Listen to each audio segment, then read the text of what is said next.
Two, and one. Let's Fucking start. hell. All right, welcome back to the podcast with me, Hansel, and Raf isn't here today. He's busy. We have a guest, Temper, and Temper, why don't you tell the people a little bit about yourself and what you do and everything about it? Yo, what's up, guys? So I am a video editor originally, and now converted into like a video editing agency owner. I'm 19 years old from the UK, trying to take over the Twitter game at the moment. Yeah, we can see you had a viral tweet the other day, kind of backfired on you, but we'll get into that later on. Yeah, man. Uh, Yeah, should I we'll go? get into that. Yeah, go. Sure. Yeah. So I'm Hansel, 18-year older, from Venezuela, living currently in Germany, and agency owner as well. Mhm. You guys already know Okay, me, Omar Shafiq, agency owner. We've explained in every podcast, so no need to explain it. Today it's all about Temper and what he's been up to. So Temper, how's like the agency going so far? yeah, How's it running an agency? yeah, it's definitely been testing. It's been challenging. I've learned like how to communicate with people a lot better. Um, it's improved just all around my social skills and stuff. And just in general, like I've been doing video editing for a while, but it was never really like a business model. I feel like with video editing, it's like you can only edit for one person at a time on your own, or like you can only do one video at a time. Mhm. So it was never really like a sustainable business model itself. It had a limited ceiling, if you know what I mean. So that's why I chose to go Yep, to like a video editing agency, so I could leverage my income better. that's awesome. Yeah, it's the only way to actually get to that 10K, 20K a month. Yeah, You it's can't do that pretty solo hard. because you can only Yeah, take on on so many clients by yourself. Well, that's what it came down to. I was thinking about doing an agency for a while, but my barriers was always like, what if someone can't do it how I want it? But then I just thought, you know what, I was like, we'll cross that issue when it comes to it. And yeah, I just thought I'll just do it, and I've just learned along the way as you do. Mm-hmm. That's good. That's always important. And the fact that you realize that you could transform that you're from going from a video editor to just having an agency. It's a good thing, and I relate a lot to that because originally that's how Halva, my agency, started. I was back in like 2020. It was like COVID times. I was in a fucking apartment. I couldn't go out, and started editing by myself, and I started video editing for people and stuff. And I always had the goal that I wanted, like this vision that I wanted to have an editing agency. Just that I Hmm. wanted to have some money before I could start, right? Which is a Yeah, common yeah. misconception. But I just got the skills of the video editing. I started editing for clients and stuff. Uh, I was talking about this the other podcast, like the first year since I was beginning everything. I made like the first 8 months, I made like $800, so like $100 a month. It was so bad, but Yeah, it yeah. kind of gave me like that inspiration to, and that motivation to start my agency. I used that money to build a website. I bought a computer, and then I just started running the agency like that. Yeah. That's how I started moving on. I mean, Mm-hmm. I've been editing for like it all started for me when I used to do YouTube as a kid, myself, and I just used to post Call of Duty content, as most probably people my age did. And then Most of us too. eventually, Yeah, we were all yeah, at one point in our lives. yeah, We all tried pretty the much, YouTube. yeah. So I've always had like the passion for like content creation and stuff. And then I Mm-hmm. remember like I was 16, I just left school, and I actually had a job at like a nearby, like just a restaurant. And I had the job, I did the interview and everything, and I was gonna work my first shift, and then I had a message from some guy saying, "Oh, I like your edit, and you can get paid." I think back then it was like $30 or something like that. I was like, "Oh, I can get paid to do this," and I was like, and Yeah. like. I was just like, you know what? I was like, I'd much rather do this than sit. I was like, even if it goes wrong and nothing comes from it. I was like, I could easily get a job like this again. So I literally walked down to that restaurant and just said to her, I said, look, I said, I've had a decent opportunity somewhere else, even though it probably wasn't a decent opportunity, but I just took the Yeah. risk. Yeah, And 30 since bucks then, is not something you can live off of. yeah, definitely not. And then But I'd say hey, for like, it started the journey to where you are yeah, now, if it so wasn't for that it was a decision, stepping stone. for like a good I'd say a good year, probably a couple of years. I was sort of like, like half-assing it, not really. Like it wasn't like I wasn't treating it like a job, you know what I mean? I was just earning bits here and Hmm. there. And I used to like, I didn't brag about earning money online, but my friends would be like, "Oh, you haven't got a job. Like, what do you do and stuff?" And I kind of played it off cool, but like it wasn't anything special. And then I I'd say it edit was, videos. yeah, yeah. And then, Yeah. it was only like last March, so March 2022.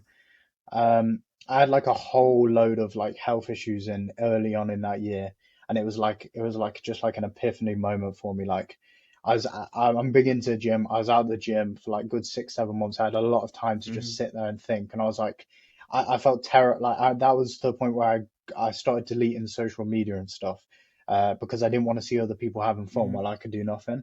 And I thought, what can I do Hmm. that will make me feel good about myself? And that's where like the focus on I was like, what, I need to actually make something of this editing thing. And I just improved Hmm. loads. And like even just looking at my edits like a year ago or something, they were terrible. And I've just Hmm. kept improving and Yeah. just kept going. Mhm. Well, that's the way, you improve over Yeah. time and you learn and keep developing. And then, you had health issues probably because, you were spending all day on the laptop, editing everything yourself, spending multiple hours just in one place, hurting your health and, not eating proper food, not going to the gym. So an editing agency basically helps, get away from those issues because you Yeah, have other yeah. people It's working not for you. all on You you. can Yeah. split the workload, all of that.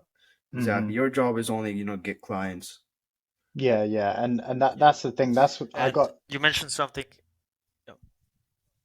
I was just gonna say, Go ahead. I got to the point where I was working in literally as many hours as I possibly could. You know what I mean? I couldn't fit any more. Like I couldn't get any more clients even if I wanted to. The only thing I would do is if I had a new client come to me, I said this to people in my Discord group. I said, in my opinion, I don't think you should ever say no to a client. I think you should I Mhm. think you should instead price them out. And instead of just plain saying no and being like, oh, no, sorry, I've got enough people, just be like, oh, yeah, I can do it, but it's this much. And then worst case, they say, no, I can't do that price. And you've lost nothing because you were going to say no anyway. Mhm. But then best case scenario, they say, Yeah. Yeah. oh, yeah, yeah, that's fine with me. And then you're getting paid more. So it's like, Mhm. that was sort of what I was doing, but I was working like the maximum amount of videos I could per week. Yeah. Yeah. There's a point where you reach a cap where you cannot just keep going, and that's when the video editing agency concept enters and comes to play. And before we continue, there's something that I want to mention is I think it's super important. Is since we're creating an environment, this podcast is just creating an environment of people that wants, like, we're practically incentivizing people to create an editing agency, especially if they're already editors. But I Yeah. feel like it's important to mention that you have to design before you create your agency. You have to think about what's your agency going to be different or make different than my Mhm. agency or my agency or Temperz agency is going to be, right? Because Mhm. you can come up with a video editing agency and you're basically going to say it's an oversaturated market because everybody's doing it. But the thing comes is if you select the right niche and if you are you're offering, maybe you're offering the same services but you're presenting them in a different way where you can that's just more than enough to differentiate yourself and what you're Yeah, doing. you got to have your unique selling point Yeah. because there's a lot of people in this space, right? And there's always going to be more people coming in. But if you have a UPS, you can always sell easily and convince people why you're better. You have to have something that's unique about your agency from the 10 other agencies and why people should choose you over somebody else. Yeah. Yeah, Hmm. exactly. And now that we're coming to that topic, I would like to ask Temperz as his guest, what do you think makes your video editing agency different from others out there? I think one thing is like I say, I've been focusing heavily on the personal branding. I think it's like my persona. I said to one of my mates, I said, I want to be like the sort of like Andrew Tate of editing. Like, I don't want to be like, because the stereotypical editor is like sort of like, it's like a bit more like, oh yeah, I sit in my room all day and stuff. But I want to be more like like, I want to prove that an editor, like, it can be something different to the stereotype. Like, I can be an editing G, Basically, that's what I'd say makes it different. Yeah. You can be healthy and you can be Yeah, yeah, athletic yeah, and that's all it. stuff like Yeah, Kate yeah, is, you can. and an Uh, editor as well. yeah, yeah, that editing doesn't mean you have to not see sunlight and not touch grass. You can do, Exactly, you exactly. can work out, do all sorts of things and stuff, and that's what an agency helps with. It gives you more leverage, so you have more time to focus on your health and things like that. Hmm. Yeah, Hmm. I agree. There's a huge stereotype on like editors and people that they're basically like low players. You don't touch grass. It's Yeah. like Yeah, yeah, no, it's not And like you're that all just, the time. like a fat guy in your room, chubby face. You're just yeah, sitting. yeah, It's like that one meme that goes around on Twitter of the Yeah. guy eating popcorn in his room. Yeah. yeah, What about yeah. you, Omar? What do you think is your like makes your agency I different? mean, I think it's just, the system that I've created and how easy it is for the client to get the work. And there's no hassle, and the quality that we're providing is, I think, a lot higher than what most agencies are doing. Yeah. Yeah, like So I guess like the system is what's different in my agency compared to everybody else.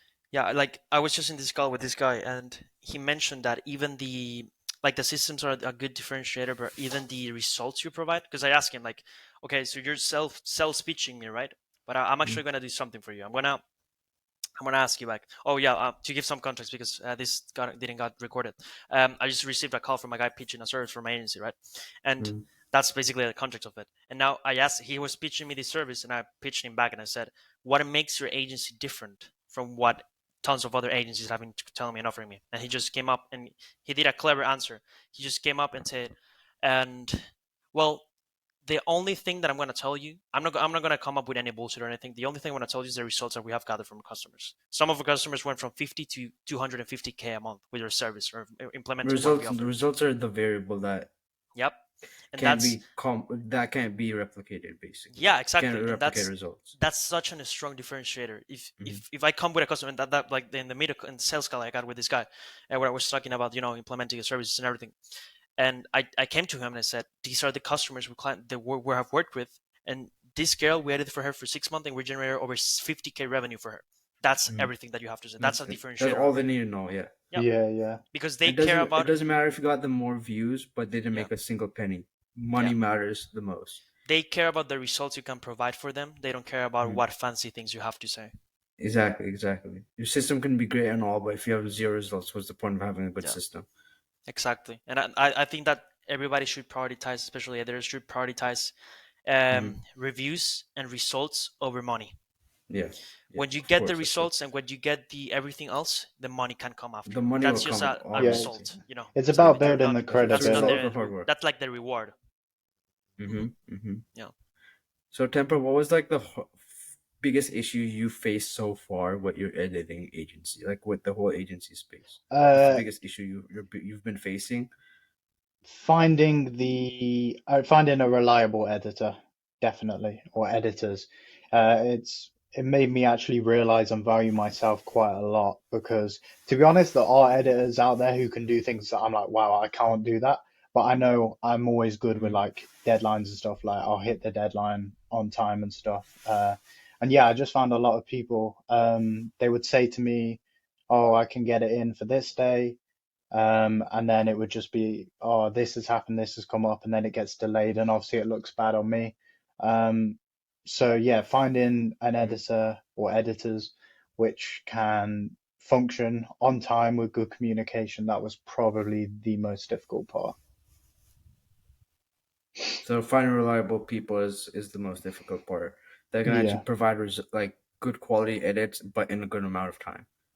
yeah, yeah, So how essentially, yeah. how how how have you been overcoming that issue? Like what's the steps you've taken to try and get over that hurdle? To be honest, I think a lot of it is just trial and error. Like you do almost have to like go through a few to like until you find the right one. And also, when I spoke to you, Omar, I spoke to you, it was probably over a month or so ago, like with the NDAs, that's a big Yeah. thing as well. It just adds more professionalism to it. And also as well, just working Hmm. with higher ticket like clients, which means higher budgets. It obviously increases the standard as well. So Of course, of course. And normally higher ticket people have less issues Yeah, yeah, for, Yeah, less yeah. with videos. yeah. And We Hansel were has a discussing great about theory this in the about past that. podcast. So Hansel, why don't you tell me the theory that you have about high ticket Yeah. people and why they're easier to work with? Yeah, so we were talking about this in the past podcast as well. The I came to the realization of this when I was like talking with one of my mentors. He basically came up with he has like this high ticket offer, but a high ticket to the point where he charges 50 to 200K for his service. So he runs PHP service. He does like a bunch of apps and websites and stuff like that. And he works with like very high people, and he noticed that these guys, since they're companies, they're already set up, and they do not crave so much for money. Like they care about the money, but they are not so desperate about it. This is part of their budget. Hmm. They are not gonna be pressuring you 24/7 to deliver what you do, and because when you have a tight budget and you have to spend that budget on something, you want to make sure that what you're spending is going to give results back. So you're always going to make sure that, for example, if I pay for a logo, I'm going to be pressuring that person to say, how's the logo going? Is it going like the way I want? Send me updates and stuff like that. But when they have money and they do not have to be, they're not so pressured like about this money. They don't need it immediately. They can give you more freedom towards it. They're just gonna let you work. They expect you to do well because they hired you for a reason, right? And they already know, they already trust you that you're gonna do well. So I'm gonna let this guy do the job. I'm just gonna wait and see, and well, we continue from there. That's why it's easier to work with people that pay better. Hmm.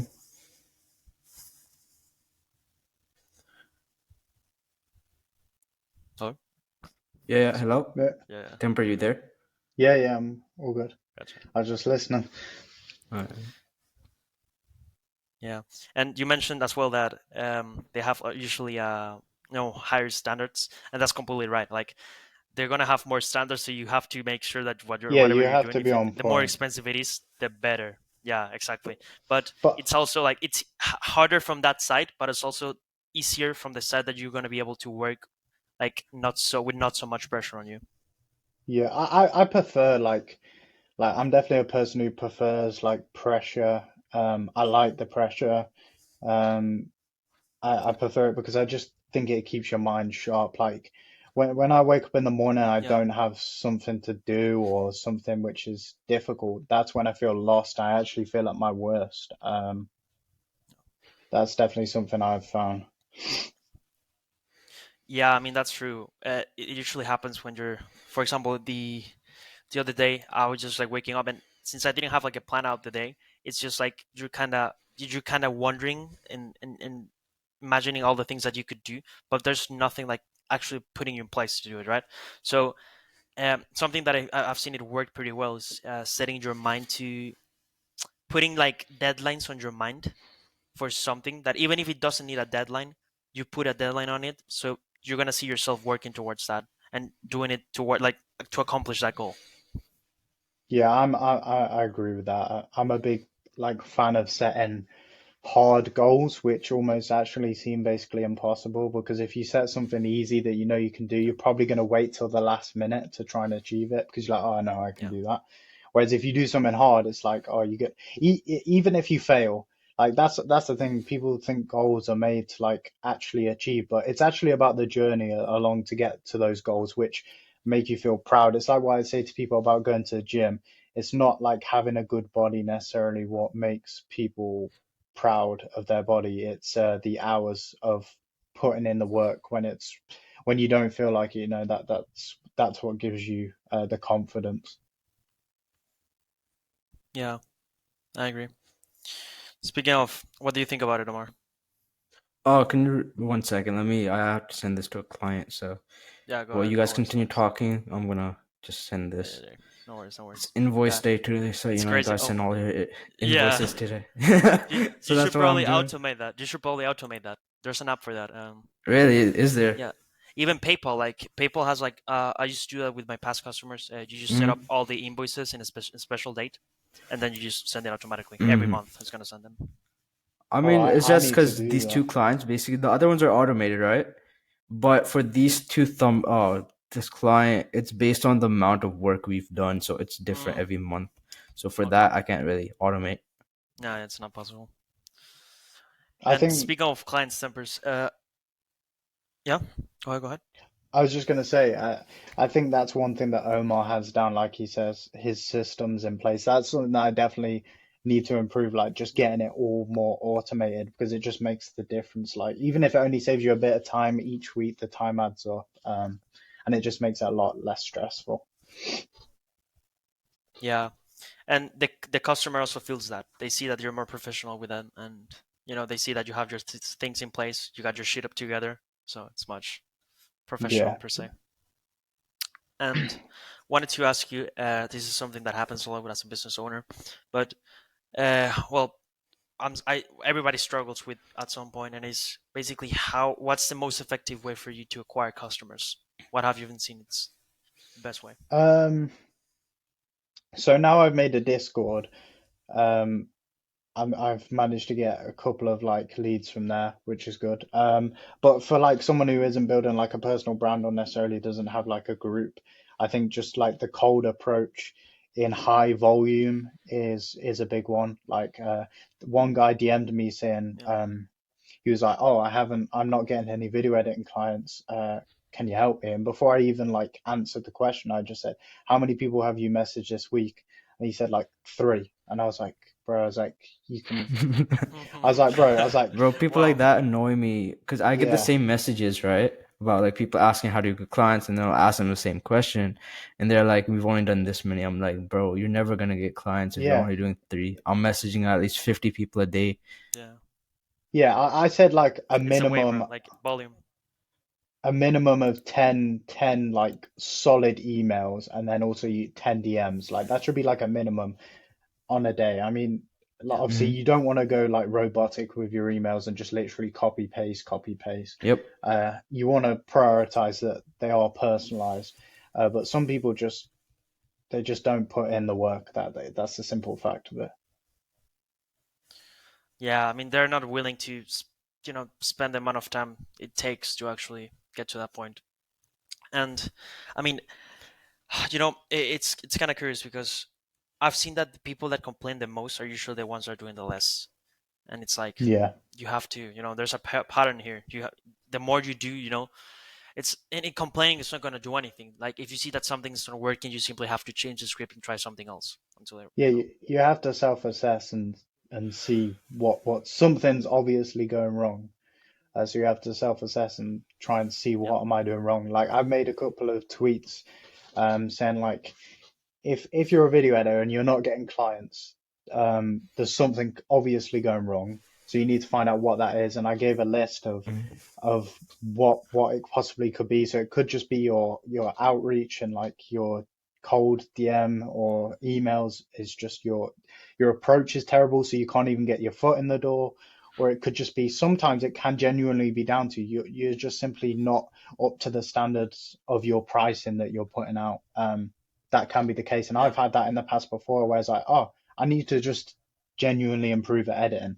Like if you genuinely just improve at editing, it's never going to do you any harm. If you improve, then it's always going to help yeah, you. yeah, exactly.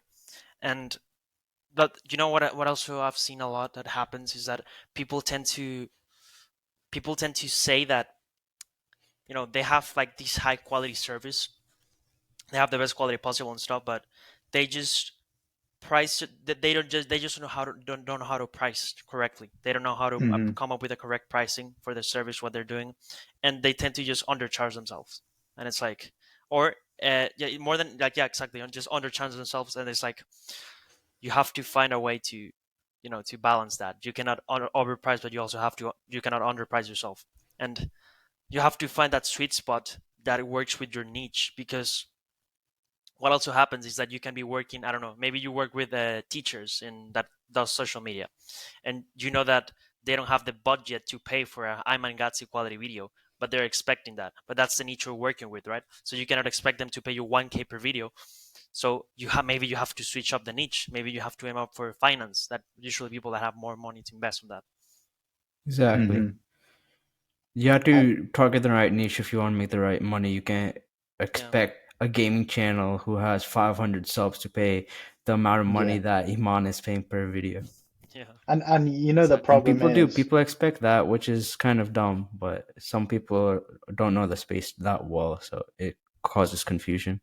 Yeah. the problem What were you is saying, as Temporal? well. The problem is you've got, so say you've got one editor or something, or it only takes like a few to undervalue themselves, and then that also drags everyone else down because it's like, oh, if they're doing it for this price, then it's like I can get a better price elsewhere because this guy's undervaluing themselves. So it does sort of create like a knock-on domino effect, which is a bit of an issue. And I do feel as well like Yeah, if editing was like in real life and you were meeting with them, I feel like some people do take the piss a little bit because obviously it's online. It's like they expect the world for such a cheap price. Like I've had some people where it's like, oh, can you do this? And then it's like a really high quality video and stuff, like a really high quality channel. Like an example would be like an Iman Gadzi or something. And it's like they're saying like yeah, $100, and it's like it's unrealistic. yeah. It's just people that Jesus Christ. It's just they don't understand well. And that's why you have to kind of aim towards people that can actually afford it and just stay in that niche. Stay for that. Yeah, and the Tempers, if finance I may niche. ask you, what's usually the yeah, exactly. How usually do you charge per video? How do I charge? Yeah, how much do you charge usually? And How yeah, much? how do you do it too? Yeah, what do you take Um, in account? so like I don't have like a set. I don't have like a set amount which I charge per video, but what I have incorporated now into the agency is like a minimum amount of revenue I want per month to make it worth it. So that's something I've incorporated. But like as far as videos go, it does How vary does that work? a lot. So essentially, I look at it from like a profit point of view. I want to generate a certain amount of profit per month for the channel, from that channel to make it worth it. Because before, when I was speaking with Omar, I had I made the mistake of like just being with low ticket clients. So it just meant like the effort, like I was making more money, but I was just like, it's just not even worth, it's not worth the stress of having to communicate. Because Yeah, realistically, if you're communicating with 20 different channels or something, like that's so hard having to relay information and keep track of everything. The less, I mean, the ideal situation I would say for my agency would be a lower amount of channels, with a higher budget. I mean, because it's just easier to work with and you can focus solely on those channels. yeah, The more channels with a lower budget, just I thought it was going to be easy. Like I thought that was the route. I was like, oh yeah, if I do this and work with 20 channels, it'll be easy. I'll be earning this much. But then I had to sort of reset my plan and be like, okay, that's just not going to work because having to relay that many different people's information is just not far off impossible. yeah. And at the end, it just takes much more time because you have to manage everything. You have to, the processes for everything is just not worth it at all. So it's better to work with three channels paying you 4K a month than with 10 channels paying you 600 each. All right, boys, I'm back. Sorry about Yeah. that. I had Yeah, no had some worries. work. You know how it is in this space. You gotta always be on top of your You gotta game. always ready, bro. You I gotta imagine you always be ready. sleeping and you're just like sleeping like this, and you hear the notification, and you're like, Oh shoot, yeah, bro! I'm always awake. Like my sleep has been so messed up because I'll get like some of our clients, right? They're not in the same time zone. So Yeah. when you're asleep, they're awake, and sometimes you have to stay up and deliver a video yeah, and miss. So I have to fix that system a bit. Hanso has a great system, I think, for that, right?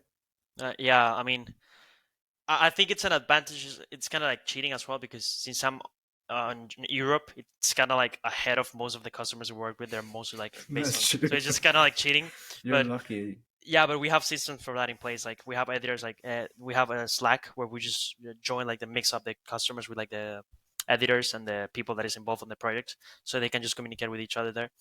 And I mean, uh, I've always been scared to have the editor and client have direct contact, and I think Tempera has the same Yeah. fear, right? That Yeah. Yeah. But just because, yeah, I mean, well, so that's we where the haven't been able NDAs to come do in. that. Yeah, That's where the NDAs come Yeah, in. but exactly. That's why you. bro, That's why they the sign thing like the about contracts. NDAs is not everyone is honest, and people are still breaking NDA. Yeah, Yeah, true. But I mean, it avoids kind of like avoids the, that thing that happens. And Mhm. I was facing this. I was facing this issue like last year because that's where my agency kind of like peaked. I don't know if you know this temper, but uh, like the past I was working with like a huge amount of creators that were like pretty set up in the space. And at the end, what happened is that one of the editors end up DMing one of our customers on our back, which is kind of the fear everybody has. And it was fucked up because we were trying our best to keep that customer, but the customer wanted to go with the editor because she knew how the editor star for her was, and she was like kind of sold with that. But then this editor started harassing her in WhatsApp, like harassing her to a point where like she was getting uncomfortable and everything, and she had to block her. And then she blamed me for that, even though I kicked that editor out of the team. So she was saying yeah. that I was like promoting that stuff and everything. It was a disaster. And what I kind of dealt with and I figured out is that it's just getting to know and selecting better editors because luckily that hasn't happened before anymore. I trust my team. I trust like they also worked with previous agencies in the past, so they have like a record that they haven't done that. And also, I've heard a phrase that says that if you cannot trust your team, you shouldn't be making business because it's as simple as that. And usually, you have to give compensation to the people you're working with for them not to do that. And it it's part of my philosophy. I think that you should always trust with the people you're working with to the point where they can chat with each other and everything. And if you want to increase the security, you can always tell them like I already spoke with the customer on front. If they know that you're texting them on my back promoting your services, they're gonna let me know immediately, and they just kind of freak out like shit. I know I'm not gonna do that. So it's kind of like barriers that you have to set up. Ultimately, nothing is gonna stop it if they're actually willing to do it. But it's just barriers that you set up in place that is gonna allow you to yeah avoid that type of activity. Well, the thing is as well, I think it's a lot about convenience as well. Like that's one thing. That was one of the factors which made me like actually want to do the agency. Because at first I had the limitation where I was like, why would people want to go through me when they could do it themselves? But then I was like, convenience is a big factor. If you're an editor, like a lot of editors really do struggle I'm to gonna be get get some work. water. I'll be right Yeah. back. All good. Yeah, if you're an editor and you struggle to get work, then if someone's just giving you work on a plate, handing you it on a plate, and you don't have to go searching, then it's a massive convenience for them. So they're going to be more than happy to stick with you. Yeah, exactly. Yeah, and for example, Omar, what Omar was showing me the other day is that, well, how if you want to explain yourself, Omar, how do you manage the payment for your editors and how do you have changed their lives in some sort of way? I mean, most of the editors, right, that we have are in countries where that even $1 for them is a big amount, right? So some of my editors rely on me as their like full time income to support like their families and get their payments. So for them, for payments, I have a set day, the 5th of each month, which allows me 5 days to get payments from my clients. And then we pay them on the 5th. That allows us to have some room and Margin. space so that, we don't have to rush everything. Most of them are on monthly salaries. So that also allows me to get discounted price compared to paying them per video. Also allows for easy cash flow because, I get payment from the client, then I pay the editor. So that's super simple instead of me having to pay them out of pocket and then wait for the end of the month to get paid by my client because they're on retainers. And yeah, that's basically it. The majority are on retainers. There's one or two that are paid per project, but those are if the client pays us per project. Smart way. Mm-hmm. I mean, it's not gonna be viable for everybody at the beginning. And Yeah, of uh, course. I was talking to my mentor the other day, and he told me that he actually straight up told me you should be willing to have at least 2K to pay your one of your this month to pay your two editors of yours full time, and just test it out, risk it. You have to take a risk, and I'm like, it's difficult because taking out of pocket money that I need, and what happens if I fail as salesman and Of course. everything like basically falls on my shoulders, and I cannot allow Yeah, that. But because you live by yourself, correct? yeah, So you have to bear all your expenses and stuff. So you need some income. Yeah, exactly. So it's a risky move. It can definitely work better because, like, imagine like I'm doing that and I just sell like a 3K deal, two 3K deals. I already making for that, Hmm. and I'm making like a 2K profit. So yeah, but it's not always like that, and you have to like manage the risks smartly. Hmm. Hmm. Yeah. Yeah, yeah, So no, I Temper, agree. like, how do you do your like payments and stuff for your clients? And do you have them on retainers or do you do it per project? Mostly on retainers, like you say, but there are Hmm. some per project. Um, But usually, yeah, you want really, ideally, you want long-term work. Unless it's like a crazy high Yeah. price, the per project is usually Yeah. not going to be, it's just not worth it. Um, Yeah. you want the consistent flow of work again, because like you said, if you have editors, then they're dependent, like a lot of their income could be dependent on you. And Is that's one dependent problem on with being us. like a freelancer, and it's a bit more reliability you get with an agency, is the, like, as a freelancer and editor, I've had this in the past where you could have too much work all of a sudden, and then the next week you could literally just have no No work, work at and all. yeah, yeah, and you're struggling to get an income, and yeah, that's a big issue. So with an agency, that is, it's a little bit more consistent usually. Yeah, that's what we're offering, right? We're offering these editors consistent work on a consistent basis and consistent income. So that helps them. But that for those people, if they're full time, I have them on a contract where they can't work with anybody else besides us. Yeah, that's something I'm Yeah, trying that's a to good. introduce more. Yeah, but for that you need to have like yeah, they have to be making either the same amount of money they would freelancing or more than that. Yeah, yeah, it's got to be an upgrade. Yep, yep. So And besides editing, what are your goals? Like besides the editing agency, what are your goals for this year?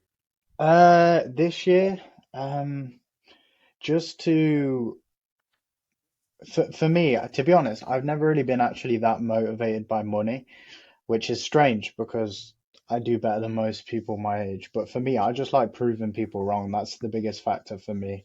Um, like anyone who ever called me stupid at school, I'm just like, okay, we'll see. Like that, that's the sort of stuff that keeps me going. So as far as this year goes, So I like just kind want of to, proving people wrong. yeah, yeah. I love it when people say I can't do things, because that's what, when I'm going through the hardest moments, that's what makes me think, oh, okay, let's keep going. So as far as this year goes, I don't really have any specific sort of goals. Um, Maybe to like, I don't even know. I don't really have any specific sort of goals. One thing I'd like to do, I've put it on my Twitter before. It's not necessarily to do with money, but one thing I like to do is do fight on a YouTube boxing event. That's one thing I've said Yeah, I wanted to I've do seen for a that. I've while. seen that on your thing. Yeah, yeah, that's one thing I've wanted to What's the do for a while. inspiration behind that?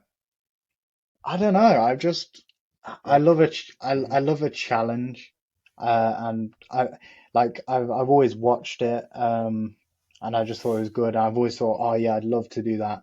And now, now they've made the space a bit more like user friendly for like smaller creators and stuff to get involved in it. I'm like, yeah, Mhm, I'd mhm. fancy a bit of that. I'd like to do that. I think that would be good. Like, we haven't had a fight between editors, so Hayden, if you're up for it, hit up Yeah, Temper, yeah. get that fight signed. But this is the problem. Editors are all too nice, man. Editors are all so nice. That's true, man. yeah, We're That's nice the people. issue. What can we yeah, do? we're Yeah, nice guys. We're nice guys. yeah. We're nice guys. Until you step on a boxing ring with me, I'm not no nice guy anymore. He's been training. I've seen your clips, Hansel. Get that contract No, signed. I'm just starting Get training. get that fight. I cannot box for shit, so don't worry. Yeah, yeah, for me as I mean, well. I've seen you I, fight. like Yeah. I was gonna say, for me as well, Yeah. like Go ahead. I wouldn't want to be a person to like go in and like just be awful. I would want like unless I got a huge opportunity, I'll be like, I'd probably reject it, because I'd want to have like a good, like solid, like experience. I want to go in and like actually prove that I'm capable of. Win. Yeah, yeah, yeah. Yeah. Like for me, You wouldn't do it like for the it would money. have You to would be kind a, of do it just for. yeah, yeah, Yeah, Mhm. it would have to be a big amount of money to like to put me in there with someone like KSI, who, let's be honest, realistically, I'm gonna lose to. So it'd have to be Of someone course. crazy to like to That's make not even a me. question, dude. Yeah, yeah, All right, I think we should wrap Yeah. it but up here. What do you think, Hansa? Yeah, I think it's a good solid 40 minutes. We're trying to 40 keep minutes. it Yeah, concise we'll get a and couple good good. clips out of it. We'll also start posting on the channel soon. So, yeah, thank you for Nice. joining us. Who do you got for editing the clips, Omar? I don't have anyone yet. Yeah, we gotta find somebody. We we gotta take care of we that gotta one take for care of sure. that. We gotta get Temperz. Temperz, we're gonna kidnap you and get you to edit our clips. Yeah, he's gonna be doing our clips for us, yeah, dude. All right, Yeah. man. Thank you so much for But yeah. joining us. And yeah, as always, be sure to subscribe, like, comment, and all that stuff. See you guys in the next one. Yeah. Let me Bye. end the recording.